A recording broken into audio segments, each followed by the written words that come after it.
All right, Rabbi, good morning. Let us begin.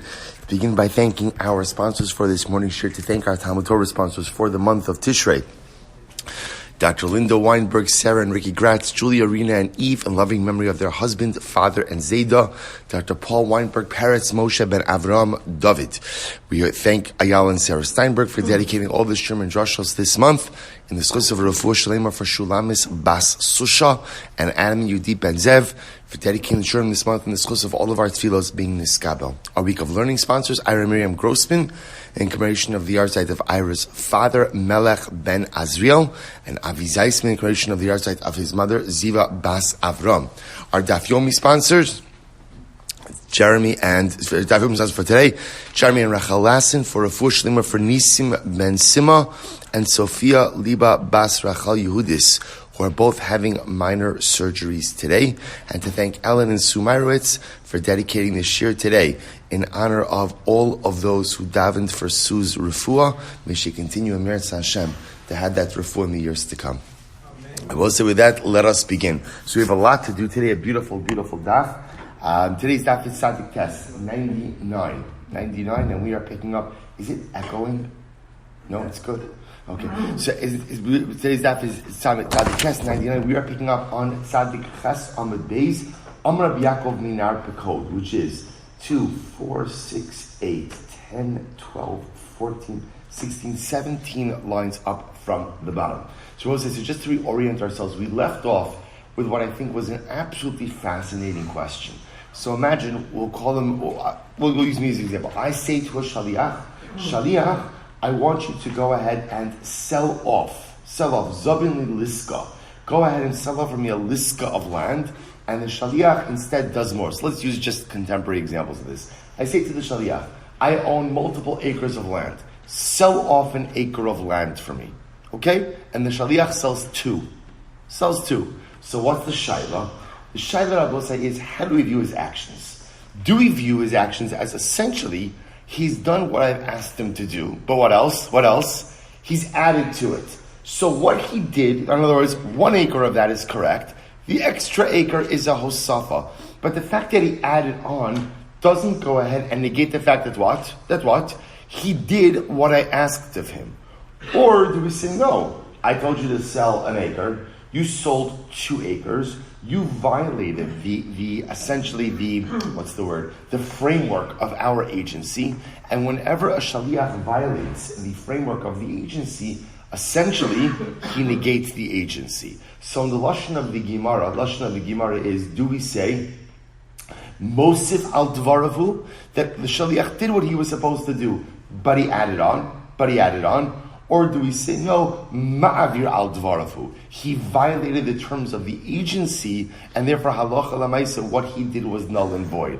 A really fascinating question. So Amar Yaakov Minar Pekod, Mishri Ravina Tashma, Amar Balabayis L'shlucho, Teila and Chaticha La'arkin, interesting case. So the Gemara tries to prove the following situation. A man says to his shaliach, Reuven says to his shaliach, give our guests, Reuven has guests over, it's young to be, has guests over,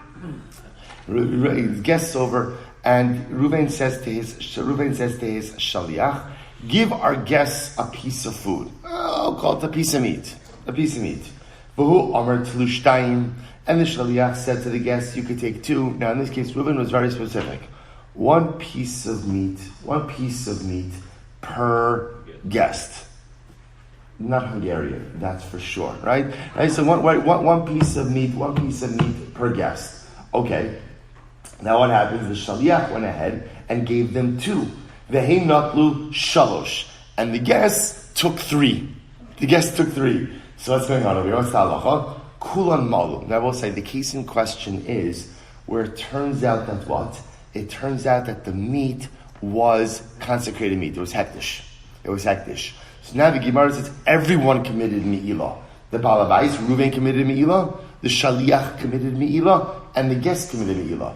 Now I will say this is very fascinating. Now remember, what's happened over here? The shaliach has added on to what the mishalech, to what the principal said. So the Gemara says, so if you say that at the end of the day, when a shaliach does more than the principal asked him to do, he's not in violation of the agency. Rather, what do we view him as? Performing more than the agency. For more than the agency. So then, it makes sense, Rabbi, saying that the Balabayas committed Me'ila as well, because the Shaliach was executing the agency that the Balabayas commanded him to. But I will say, if you say that when a Shaliach goes ahead and what? And adds on to the agency, he's effectively violating the agency, then what? Then Balabayas Ma'al. Then why would we view the Balabayas as having committed Me'ila? In other words, Rabbi said, this is actually quite interesting. When a Shaliach acts outside of the parameters of his Shlichus, he's no longer representing the Mishaleach. Right? He's no longer representing the principle. So also, see what's happening over here? So in this case, the Balabayas told the Shaliach, give the guest one piece of meat.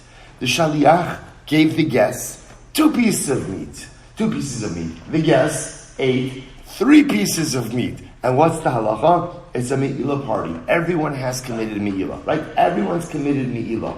So the Gemara says like this. So here's a case of where the Shaliach added on to the parameters of his agency, and yet you still see that the Balabayas is considered to have committed Me'ila, which means that the Shaliach is considered to be representing the Balabayas, which shows you that what? Even when a Shaliach goes ahead and expands on the scope of his Shlichus, he is still considered to be representing the interests of the Balabayas. One second. Because if you say that when a Shaliach adds on to the parameters of his agency, he's no longer representing the Balabayas. Instead, he's gone rogue. He's out on his own. If that's the case, then what? Then the Balabayas should not be committing Me'ila. Incredible. I will say. So that sounds like we're saying, so at this moment in the Gemara right now, what it sounds like is that halacha l'maaseh, even when a Shaliach expands on the parameters of his agency, halacha l'maaseh, he is still representing the principle. So the Gemara says, "Hashliach she'asa shlichoso balabayis ma'al lo asa shlichoso shliach ma'al." So we'll say, but yet we learned elsewhere that in general, when a Shaliach is representing the Balabayas, if the Shaliach executes his agency as he's supposed to, then the Balabayas commits Me'ila. But if the Shaliach goes out on his own, then halacha l'maaseh he hasn't committed Me'ila. So what's the case here? Listen to this. Tlu achas midaito shabalabayis, the achas midaiti b'shaklu inu tlas. So we'll say, see, here's what happened over here. See, watch this case, and this is fascinating. So Reuven the Balabayas says to his Shaliach, give our guests a piece of meat. Okay, now what happens? So now, so the Shaliach is tending to the needs of the guests. The guests are seated. Shaliach says to the guests, Reuven, your host, would like to offer you a piece of meat. I'm your Shaliach for this evening. I would like to offer you a second piece of meat. And the guests help themselves to a third piece of meat. So in this case, on both sides, everyone's interests are being clearly represented. So Reuven, even though Shaliach ultimately is adding on, he's making it explicitly clear that the first piece of meat is from the Balabayas Reuven. And therefore, in this kind of case, halacha l'maaseh, Reuven, the Mishaleach, the principal, has committed Me'ila. The Shaliach himself has committed Me'ila. And the participants in the Seudah have committed Me'ila, for they have eaten that third piece of meat of their own volition. Incredible. So we'll say, so I just want to point out, so we have no answer. In other words, we're asking a very specific case. I remember how this all started. I appoint a Shaliach to go ahead and sell an acre of land. The Shaliach sells 2 acres of land. So what happened over here? Do we view the Shaliach as going rogue? He's not listening to me. So what's the halacha when a Shaliach goes rogue? What's the halacha? He's terminated. Sounds very like, right? In other words, we'll call it the agency is terminated, right? In other words, he's no longer acting on my behalf. He's doing his own thing, and therefore I am not bound by his actions. Or do we say no? At the end of the day, he did fulfill what I asked him to do. He sold an acre, but he also went a bit above and beyond. He sold an additional acre. But at least what I asked him to do is binding. So we haven't answered it yet. So here we go. Tashma, Kesuvos mana machra shava mana v'dinar. So the Gemara tries to prove this from the Mishnah.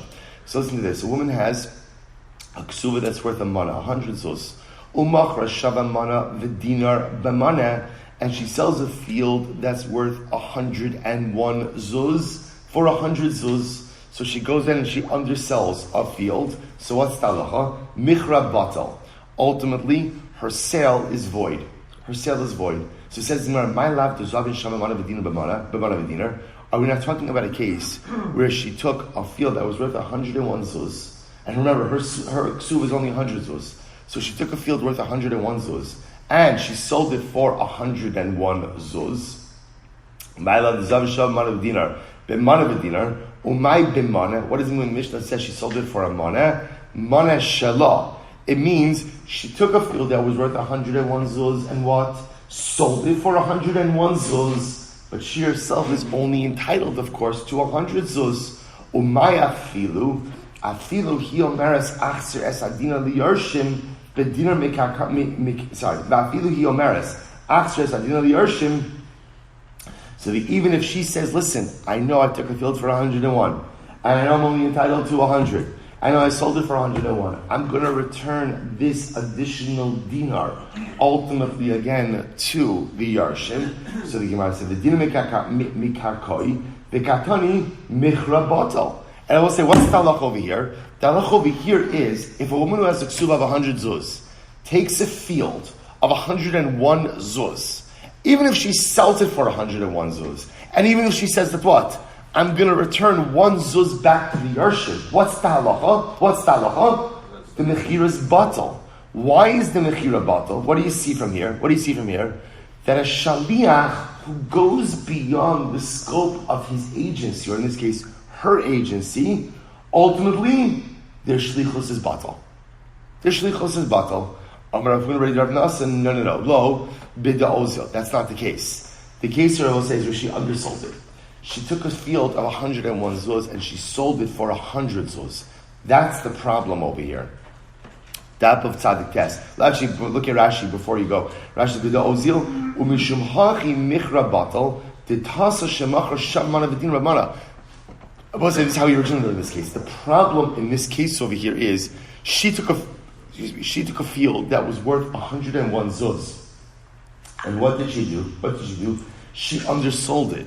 When she undersold, so remember, the way we saw this in the Mishnah was, she never had a right to this field, right? Remember again, a woman has a right to property not in excess of the value of her ksuva. So if her ksuva is 100 zuz, she has no claim, no right, no abilities in a field that's worth 100 zuz. And the problem over here is she undersold it. Top of Tzadik Test. So 1 second. Hami the Seifa b'da ozil, Havi Reisha b'da lo ozil. So here's the problem. We assume now, if the Seifa of the Mishnah is talking about a case where halacha l'maisa, she undersold the field, then we must assume that the Reisha, the first part of the Mishnah, is not talking about a case where she undersold the field, because it doesn't make sense for the Reisha and the Seifa to be talking about the same type of cases. After all, the Gemara says, K'diktani Seifa. What did the Seifa say? Kesuvos arba meos zuzi. If ultimately again her ksuva was 400 zuz, machra lezeh b'mana ulezeh b'mana ula achron yafa mana v'dinar b'mana sha'achron michra batal v'shal kula michra kayim. So also remember again, this was the last case. This was the case of a woman who has a ksuva of 400 zuz. And remember, what did she do? There's multiple transactions, right? So field 1, 100 zuz good. Field 2, 100 zuz good. Field 3, 100 zuz good. Ula acharon, the fourth field that she sold off was worth 101 zuz. And what happened? She went ahead and she sold it for 100 zuz. In that case, I will say, what's talacha? Michra batal. That last transaction is batal. So the Gemara says, "V'shal kulan michran kayim," and ultimately, again, all the other ones, ultimately the transaction is good. So we'll say, so here's the problem. So now, what it sounds like are all of the cases in the Mishnah talking about situations where she undersold property? But if that's what we're talking about, why do both the Reisha and the Seifa have to teach me a case of an undervalued sale? To which the Gemara says, lo. Reisha v'seifa b'da'ozil. So the Gemara says, both the Reisha and the Seifa are talking about a case where she undervalued the sale. The Seifa, hakamash balan, taima da'ozil b'diyasmi, aval b'didei michrakayim. So Rabbi said, this is very interesting. The Seifa, which is this last case, Rabbi said, watch, this is actually fascinating. So the Seifa case was, she has a ksuva 400 zuz. 400 zuz. Remember again, what is she doing? She's selling off multiple fields. Field 1, 100 zuz. Field 200 zuz, field 300 zuz. Field 4, what does she do? She sells off a field that's what? Worth 101 for 100. That last sale is batal. The chiddush in that case was, listen to this. Let's switch it around a little bit. Let's say she sold field 1 for 100 zuz, good. Field 2 for 100 zuz. Let's say field 3 was worth 101 and she sold it for 100. What would be the halacha? We'll say it would actually work. Why would it work?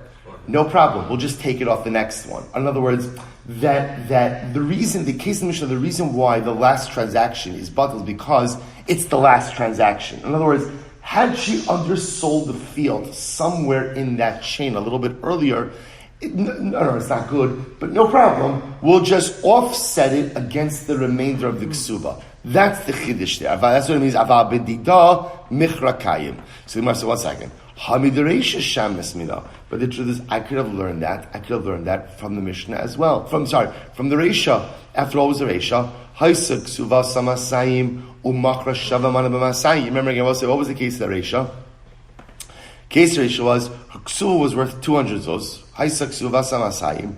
Umachra shavet mana b'masayim. She will say this was the case. Remember, she's a good businesswoman. So what does she do? She takes a field that's worth 100 zuz and she sells it off for 200. So what's the halacha? Or shava masayim b'mana. Or I will say she takes a field for 200 zuz and she sells it off for 100 zuz. Either way, what's the halacha in both of these cases? Miskabel ksuvasa. So I will say. So in other words, I know the concept that essentially we have a bit of leverage. If she makes a transactional mistake with the sale of the land, essentially, as long as there's outstanding ksuva money, who bears the brunt of that transactional mistake?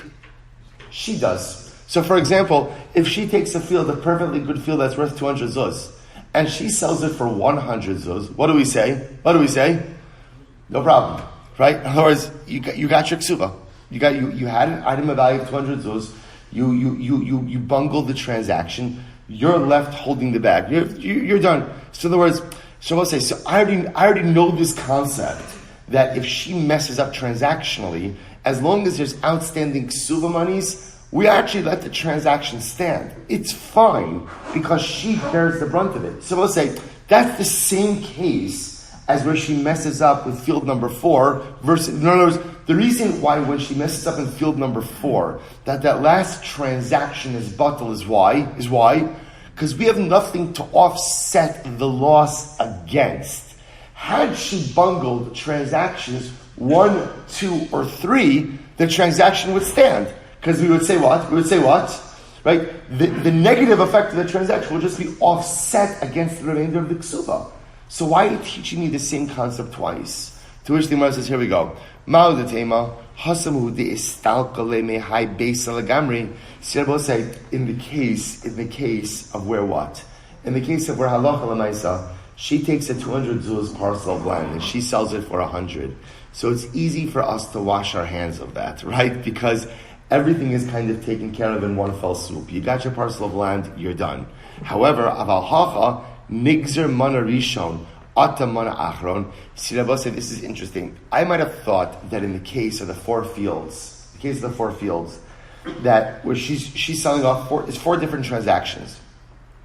I might have thought that in that case, if she messes up with any of those fields, the entire transaction should be batal. Out of concern that what? That if we allow transactions 1, 2, or 3 to stand when she messed up, what could you easily come to do? Validate transaction 4 as well. So Rabbi says, remember again, let me just go back to this just for a moment. In the case where she's selling off multiple fields, right? So remember, the way the Mishnah frames it is, she has a 400 zuz ksuba, sells off field 1 for 100, good. Field 2 for 100, good. Field 3 for 100, good. What happened with number 4? She took a field that was worth 101 and she sold it for 100. What's the halacha? That last transaction is batal. But I will say, but again, what we've established is it's only because it's the last transaction. And why? And therefore, why is it batal? We have nothing to offset the loss against. But if she did that same thing, took 101 zuz field and sold it for 100 in transactions 1, 2, or 3, what would be the halacha? It's kosher. Why? Because we could offset it against the remainder of the ksuba. The chiddush is, I might have thought that even if she does it in 1, 2, or 3, it should still be batal. Why should it still be batal? Lest you confuse it with the case of if she did it with number 4. Kamash Malan, no. Kamash Malan, in transactions 1, 2, and 3, if she messes up, fine. We're just going to offset it against the remainder of the ksuba. But if she messes up transaction 4, that's going to be batal for the simple reason that we have nothing to offset it against. Incredible. I will say, others explain an alternate version of this. So the Gemara says, Halo tibay lecha, heicha da amar lei, zil, I will say, so okay, let's go back. We still have our original outstanding question. We'll say again, what's our outstanding question? I ask a shliach to do X. Shliach does X plus Y. I sell him to sell off an acre of land. He sells off 2 acres of land. So what's the shaila? Very simple. Is it mosif or is it over? Do we view the shliach as, did the shliach do what I asked him to do? Did he do what I asked him to do? Yes. On one hand, yes. He just what?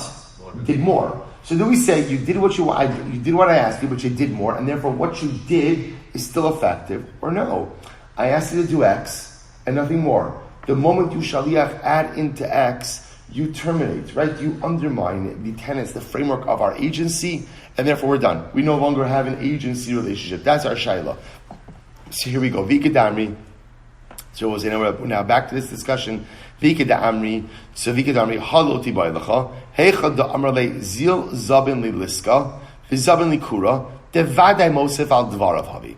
So what says in this? The Gemara says, I think we could all take it for granted that Allah lamaisa, if I tell the shaliach, sell for me an acre, and the shaliach sells for me 2 acres, then certainly the agency is still valid. Why? Because essentially he's done what I've asked him to do. He's just what? He's gone a little bit further. Or a lot further, right? He's gone a little bit further. So where's the shaila? So the Gemara says, Kiti ba'ilicha, the amarle zil zabin li kura, va'azil v'zabin li liska. Alright, but say here's the shaila. The shaila is when I tell him to sell more and he sells less. That's where the shaila comes up, right? I ask the shaliach to sell for me a core, right? Let's say I ask him to sell for me 2 acres and he sells 1 acre. What's the halacha here? So listen to this. Mi amrina amrle di tavalacha avdi lacha di lo mitzdarchi lacha zuzi lo matzis hadris vei. So say this is great. On one hand, the shliach is saying to me like this: listen, I did you a favor. Why did I do you a favor? Right? This is the shaliach talking to me. Right? So I told the shaliach sell 2 acres. The shaliach sold 1 acre. So the shaliach said, listen, I'm helping you out. I did you a favor. How so? Because right now, we'll say it's actually interesting. From the Gemara's perspective, there's only one reason a person is selling land, right? You never sell real estate. Why are you selling real estate? Why? You're strapped for cash. So the shaliach says to me, listen, Silver, I know you told me to sell 2 acres because you're strapped for cash, but I figured, shaliach says, let's start with 1 acre, see if that provides you with enough cash, because once you sell land, then what? You're not getting it back. In other words, you can always cash in the second parcel if you see you don't have. By the way, only a Jewish shaliach does this, right? The shaliach is going to tell you what you need, right? Just do what I asked you to do, right? I didn't ask the editorial comment. If I want an opinion, I'll ask for an opinion. Now, I thought about what you asked me to do, and I realized that, again, this is the better way to do it. Incredible. So on one hand, that's the time that the shaliach is making. I know you told me to sell 2 acres, but the truth is I was thinking about it, and I think you could accomplish what you want to accomplish with 1 acre. And because again, if you sell off now, that's done. Versus, sell off one now, see if you have enough cash. If yes, great. If not, we could always sell off the second one later. O Dilma, Amrle, Lo Nechale de Livshishtari Ilai. Well, see, on the other hand, I can say to the Shaliach, absolutely not. Absolutely not. I don't want you to sell off piecemeal. Why not, I will say? Because when you sell piecemeal, what happens? You have a whole bunch of different documentation.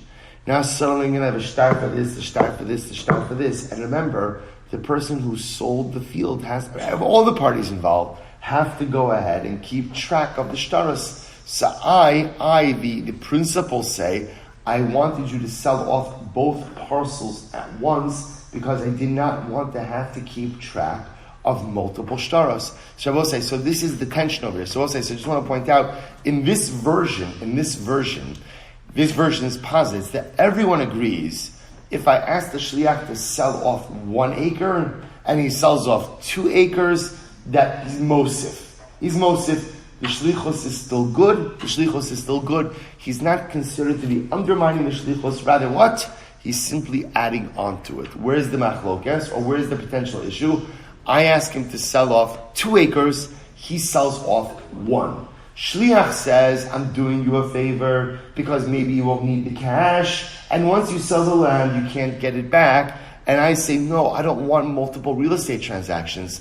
I just want one transaction. One transaction because I do not want the proliferation of shtaros. So it says the Gemara, Rabbi Chanina Misura, so Tashma, let's analyze this. Tashma, Nasan lo dinar shel zav, v'amar lo havei chalak, we'll say it's a great case. I give the shaliach 1 gold dinar. And we'll say Rashi points out over here that 1 gold dinar is ultimately worth 6 sloim.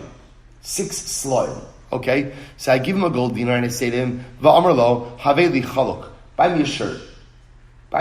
I want you with this gold dinar, these 6 sloim, I want you to buy me a shirt. And what happens? V'halach ve'hevi lo b'shalosh chaluk, or b'shalosh talis. And what happens? The shaliach goes out and he buys me a shirt for 3 sloim, and a talis, a cloak for 3 sloim. So remember again, I only asked him for a 6 sela shirt. That's what I asked him for. He comes back with a shirt for 3 sloim, and ultimately again a talis, a cloak for 3 sloim. Now both say, now the unwritten part of this case is, and what happens? It turns out that the gold dinar that I gave him was hektish. Therefore, what's the halacha? Shnehem ma'alu. We have both committed mi'ilah. Both of us being me and the shaliach. So the Gemara says, 1 second. So now what's happened over here? The shaliach went ahead and added on to the parameters of the shlichus. Right? I asked him for a shirt. For 6 line. He got me a shirt, he got me a wardrobe, right? He got me a shirt and a cloak. I didn't ask for that. So the Gemara said, Umosif al dvarav havi mishum hachi balabayis mal. See if you say that when a shliach adds on to the parameters of the shlichus, he's still operating, he's still functioning as a shaliach, then it makes sense that both the shaliach and I commit. That's why the balabayis has committed mi'ilah, because my shaliach is my extension, and therefore again I've committed mi'ilah. Eliyamrit marvi al dvarav havi amay mal. But if halacha l'maisa, when the shaliach expands on the parameters of the shlichus, he's gone rogue, he's no longer considered to be acting on my behalf, then what? Then why do I, the shaliach, the mishaliach, the principal, why do I have the status of having committed mi'ilah? What's the case? The aisile shava b'sheish. So I said it's very interesting. What's the case over here? The case over here is where the shaliach got me a 6 sela shirt for 3 sloim. It's a good shaliach. Right? He got me the shirt for half price. With the aisile shava sheish b'shalosh. So Gemara says, Ihachi shaliach amaymal. Well, that's the case of us. I said, in other words, what the Gemara is saying over here is, I asked him, what did I ask the shliach for? What did I ask him for? I asked him for a shirt. But also, remember again, I didn't just ask him for a shirt. What kind of shirt did I ask him for? A 6 sela shirt. So what's the case? What happened over here? He got me the 6 sela shirt. But he got it for me for what? For 3 slime. Okay, great. So now, in essence, The shaliach did perform his agency. He did what he was supposed to do, right? He got me the 6 seller shirt, granted for 3 slime. If that's the case, then why did the shaliach commit mi'ilah if he's acting as my agent? Says the Gemara, the shaliach committed mi'ilah, why? A talis. Because remember again, the shaliach bought me the talis, I didn't ask for the talis. So the Gemara says, what about the seifa? Rabbi Yehudis says, Af bazeh balabayis lo ma'al. They both say, even in this case, the balabayis did not commit me'ilah. Why not? B'bnei sheyachal lomar chaluk gadol hayisi mevakish v'ata vesili chalak katan v'ra. So here's the problem. The balabayis can say to the shaliach, I wanted a nice shirt. You got me an inferior shirt. In other words, I wanted a shirt for 6 slime. You got me a shirt for 3 slime. But 1 second, the verse is Ma'ira. But that's not how we just set it up. How do we just set it up? That the shliach got me what? A 6 seller shirt for 3 slime. So what happened? To which the Gemara says, Ra b'damim. But this is fascinating. The shaliach says to the shaliach, I wanted you dafka to spend more money. Why? Do amralei aisili b'shis kol shekin the havishava tarti sari. Because it was halacha l'maisa. Had you bought me a shirt for more money, the shirt would have been worth more money. In other words, the mishaleach, the principal, is not happy with the fact that the shaliach went ahead and got him an inexpensive shirt. It was 6 marked down to 3.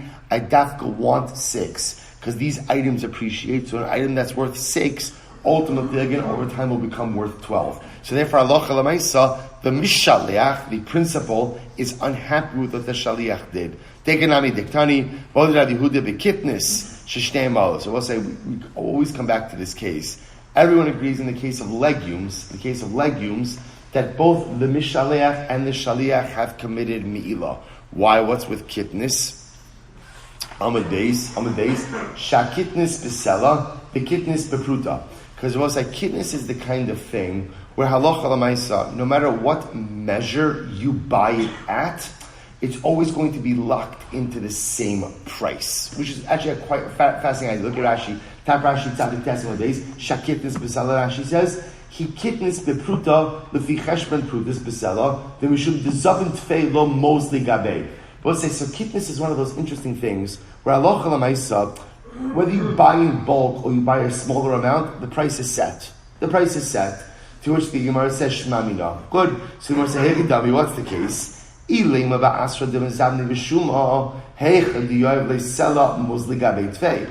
it's a place where they sell by approximation, then halacha l'maisa, that would seem to indicate that what? The more you buy, perhaps the better discount you will get. Amar Papa, what's the case? Ba'asra dekaili bekani. No, it's a place where they go ahead and they measure it out. They measure it out. Amarle kana bepruta.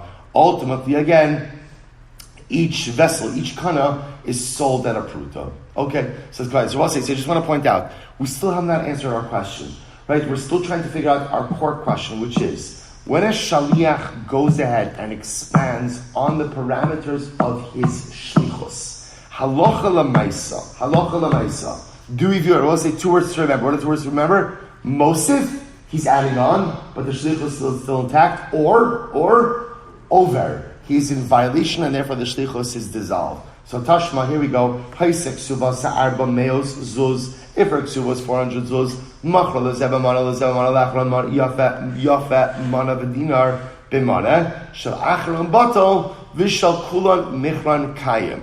Shabbos say this is very interesting. All roads keep leading back to this case. So remember again, this is Rachel. Right, Rachel is a Kesuva, 400 zuz. So what does Rachel do? She engages in 4 different transactions. So transaction 1, a field for 100 zuz, and again, the field is worth 100 for 100. Transaction 2, field worth 100 for 100. Transaction 3, field worth 100 for 100. Transaction 4 is where we run into trouble. What happens in transaction 4? She takes a field that's worth 101, and what does she do? She sells it, she undersells it. She sells it for 100. So what's the halacha? First 3 transactions are good. Last transaction is batal. Now both sides. Look at Rashi. Rashi's almost ready. Rashi says, "V'hahacha delezabuni ba'arba meya shajra umachar l'rishon b'mana tahanu zabin le'kura v'zamaliska." We'll say, watch this. This is absolutely incredible. So the Gemara says, do you know what this is a case of? Let's analyze this. Rachel has a ksuva worth 400 zuz. She is essentially acting as a shaliach of the Yisomim to sell off property. What did the Yisomim tell her? Sell off what? 400 zuz. Right? Because that's the value of the ksuva. So what does she do? She ultimately takes 400 zuz and she sells it off for 100. In other words, I will say what she's doing in this agency is she's underselling the property. So I will say this is the case of going ahead and where the shaliach asks you to sell 2 acres, and what do? You sell 1 acre. I will say, remember again, just to reorient what we're holding. In this iteration of the Gemara said before that we are taking it for granted that if the shaliach, if the principal said to the agent, sell off 1 acre, and the agent sells 2 acres, we're taking it for granted now that what? What's the halacha? Mechrakayim. That works. Right? We view it as mosif, not over. In this iteration, in this Ikeda Amri, what we are trying to figure out is what? Is halacha l'maisa, the shaliach said sell off 2. Sorry, the mishaliach, the principal said sell off 2. And the shaliach sold off 1. Shaliach says, listen, I know you're strapped for cash, but I don't want to sell because you can't walk that back. And Mishaliach says, I don't want multiple shtaros. So I will say, the Gemara said, well, look at this case. Here, effectively, the Yisomim said to the woman, to Rachel, we'll call the widow, go ahead and sell off 400 zuz of land. What does she do? She sells off 1. Granted, then she sells a second one, but when you look at each of those transactions in a vacuum, she's effectively, quote unquote, doing less than what she was charged to do. And yet, what's the halacha? Mechrakayim. We only run into a problem with transaction number 4 because she's underselling a parcel of land. But halacha l'maisa, otherwise, the underselling of the parcel, right? The underselling of the parcel works, which would then seem to indicate to us that in a case where the mishaleach tells the shaliach, go ahead and sell 2 acres, and the shaliach sells 1 acre, that the transaction should be valid. To which the Gemara says, no. Kidam Rav Shisha Rav Idi Bikatini. Hachanami Bikatini. No. What's the case, Rabbi say? The case, which is interesting, because this is where I envisioned this case from the beginning, but the Havamina is different. So Rabbi say, the way the Gemara originally, the Havamina is that she's selling off 4 contiguous pieces of property.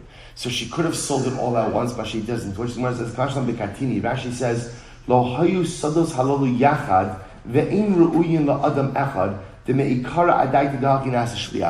We're not talking about 4 contiguous fields. We're talking about 4 independent fields. So by definition, because they are independent, non-contiguous fields, the pashtos, they would have never been part of the same transaction. So because that's the case, so there was never the possibility of one comprehensive transaction. So pshita amar la'echav v'lo l'shnayim. So as I said, it's obvious in a case, look at Rashi. Pshita Amar, L'shlucho. So Machar li base karmi sado sai la'echav v'lo l'shnayim. So we'll say, okay, so we're not finished yet. So now watch, we're transitioning a little bit. So we'll say, so we still haven't answered our question. Right now, remember, for our purposes, the question still extends both ways. Right? So case number 1 is where the shaliach expands on the parameters of his shlichus. So do we say he's mosif, but the shlichus is still intact, or he's over, he's in violation of the shlichus, and therefore the shlichus is dissolved? That's question 1. What's question 2? Question 2 is where the shaliach does less than the mishaleach asked him to do. So once again, do we still say the shlichus is intact, or do we say no, you deviated, and therefore the shlichus is batal? 2 outstanding questions. Expand on it a little bit more. So pshita, so we'll say it's obvious in a case, amr la'echav v'lo l'shnayim. If I say to my shaliach, I say shliach, I want you to sell off property. Sell off 2 acres to one person. I say to him, la'echad v'lo l'shnayim. I say, and I have to say to him, sell off the acre to one person, not 2 people. So what's the halacha? I will say, and he goes and he sells it off to 2 people. Obviously, again, he's in violation of the agency, and therefore his actions are void, because I told him dafka 2-1 and not to 2. So the Gemara says, good. What happens if I just tell the shaliach stam? Shaliach, go ahead and sell off for me 2 acres. Sell 2 acres to me. Right? Le'echad stama. Sell it off to one guy. Now, what's the difference in this case? I say to one guy, but I didn't say what? Not to two guys. Right? I just say sell it off to one guy, but I didn't add in that last part, not to two people. So what's halacha? Rav Huna says we interpret that still as one person, not to two. Rav Chisda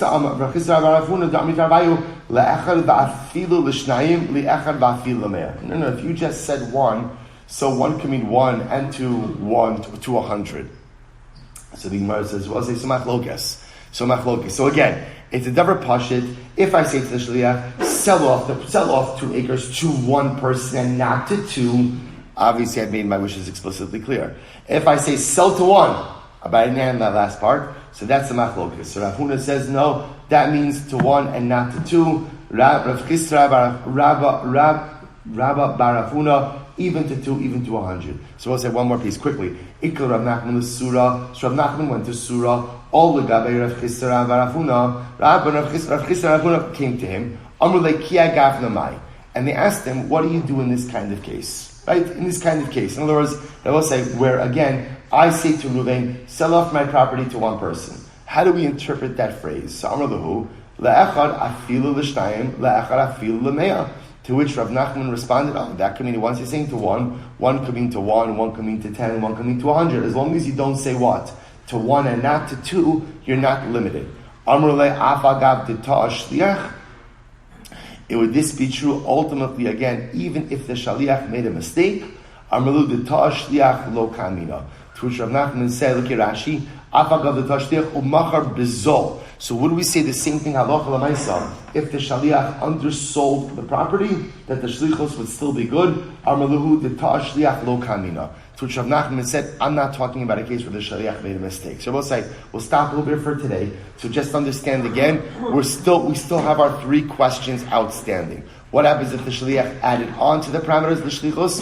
What happens if the shaliach did less than the parameters of the shlichus? And then I both say, in this case, of this last question over here, of when the balabai says shaliach, go ahead and sell a piece of property to a person, does that limit the shliach from selling it to more than one interested party? Resolution of all 3 of those issues in Mir Hashem V'Shatov Maslachas tomorrow. Shkoyach.